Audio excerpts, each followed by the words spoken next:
We paid 33 billion on this job since September. Nothing reasonable has been done on the job. And then we are here under our nose. This thing. I was here 2 weeks and I did the same thing, and they continue to feed this thing with, useless laterite. If it's even laterite, it's a different ball game. But this is clay. And by right, it's not supposed to be on the job. Only current registered engineers are allowed to be on our project site. Look at what you people are here. Look at what is happening. All these engineers of the ministry should report to Abuja, immediately, first thing on Monday, including you, and then write to RCC management to proceed to see us. It's a shame. Honorable Minister, not only you. I've sent him out of sight. Sent him out of sight. Where is the other woman? You are the acting controller from now. I've indicted you more than 5 different times. Each time I come, you don't seem to know what you are doing. Okay? You don't seem to know what you are doing. I suspended you before. Record you. Look at what you are doing to ourselves. Look at what you are doing to ourselves. At the end of the day, they will call the president, they will call the minister. But look at what you people are doing to the nation. I was here and they did exactly the same thing. And there was nothing in it. And we are paying for sharp sand. And we are paying very high for sharp sand. From today, you're out of the site, including you, 2 of you. You are not qualified to be on the site, and the job should stop. RCC management should see me in Abuja on Monday. For us to respect us. We are not stupid. We are not stupid people. Yeah. Pour water on it for him. Be pressing it.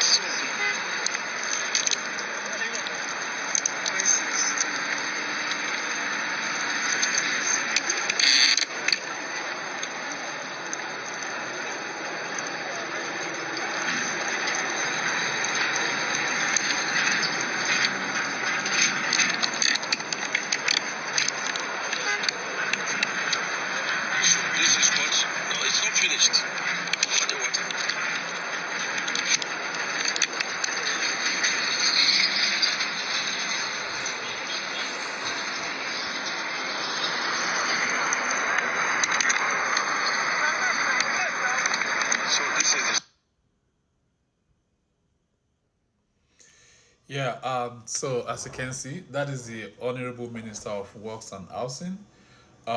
He visited the site, and this is exactly what is going on.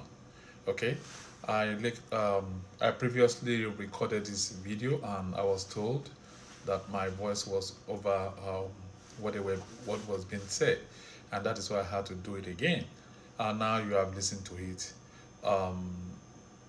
Based on what the minister was talking about here, there's this work that was given out to RCC. I think RCC is Renault Construction Company. I think they are from Israel or so. From the look of things, it's like they are being paid and they are not doing anything. The minister has been here before and he warned them. So he was hoping whenever it comes here again, there was going to be an improvement. And also look at the other guy. Now you are not seeing him now. He's on the other side is the engineer that is actually supervising this project. According to the minister, the engineer was suspended before, but they had to recall it. Now it's making even a more nonsense out of the whole thing. Like whenever they need him, they can't get hold of him, and it's same story, as it was. So now the minister is asking him to report to Abuja, including all the engineers in the ministry. I'm sure some people are going to lose their job this time around. But what I'm surprised about is why would you suspend someone because of lack performance and then you return them back to business when you know the situation of things in Nigeria, at this moment. There are a lot of people who are waiting to have this kind of job opportunities that they don't have. So at this level of our lives in Nigeria, I think for anyone who is a never do well person, any project, they don't deserve a second chance. Just because we have a lot of people who also want to do this kind of job, but they don't have the opportunity. So when you set that as an example, like zero tolerance for this kind of a thing, I don't think anyone want to play with their job anymore.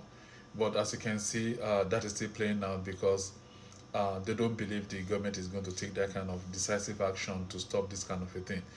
But Honorable Minister, I think I would like you to go a step further. You're not just going to ask this guy not to work again. You're not just to tell him not to resume to this work again. You guys are actually going to investigate him. For him to have done all this, the issue is this. This guy is so rich, they've made so much money that they don't even care about what is going on anymore when it comes to, doing the needful for Nigeria. So don't just tell him to go. Perhaps maybe this is what he's even expecting you to do. He should just leave his job and then go and enjoy whatever money he has. So what I would advise is, don't just ask him to go. Investigate him, try and find out. Or you said you paid billions of naira. You said you even paid for a better quality of sand and all that. But what this guy is showing here, what they are doing here, shows that they are using inferior materials. So that means they're not spending based on the specification. So, Honorable Minister, you are not just going to keep quiet. You are not just going to ask the guy to go with other people who are part of this project. You really need to investigate them and you need to set an example, okay, using them. Now, this again tells us the level of what our thinking should be at this moment. You see, in other climes or a country that we know that are developed, this is what they do.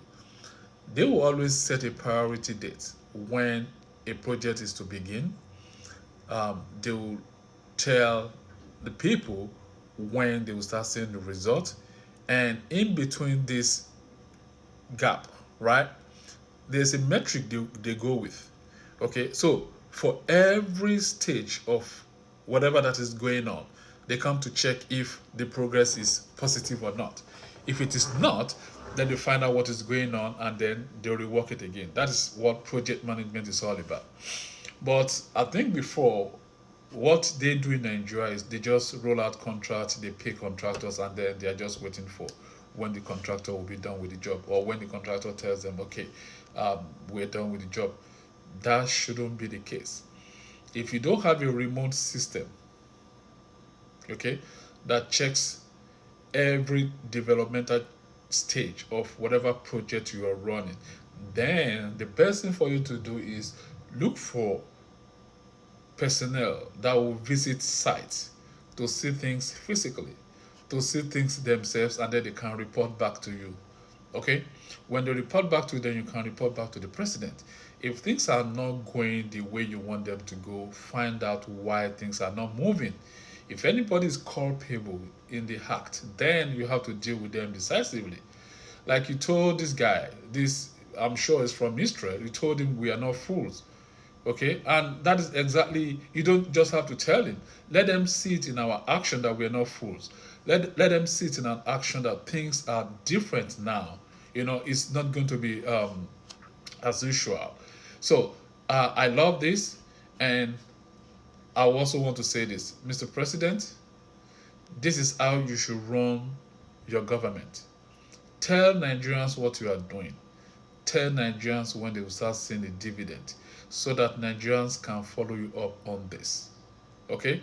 Let them see what you're doing, and they will be at peace that at the end of the day, there's going to be light at the end of the tunnel. Okay? So this is what I think you should do. The minister has started it, and that tells you that is the best way to go, and that is what we should be doing, and that is exactly what I've been saying. Tell us what you guys are doing, tell us the deadline, and tell us in between the deadline what is it that we will be experiencing, and Nigerians will be at peace. But for this, I think this should be an example of a scapegoat. You have to do it. God bless Nigeria. God bless the Federal Republic of Nigeria.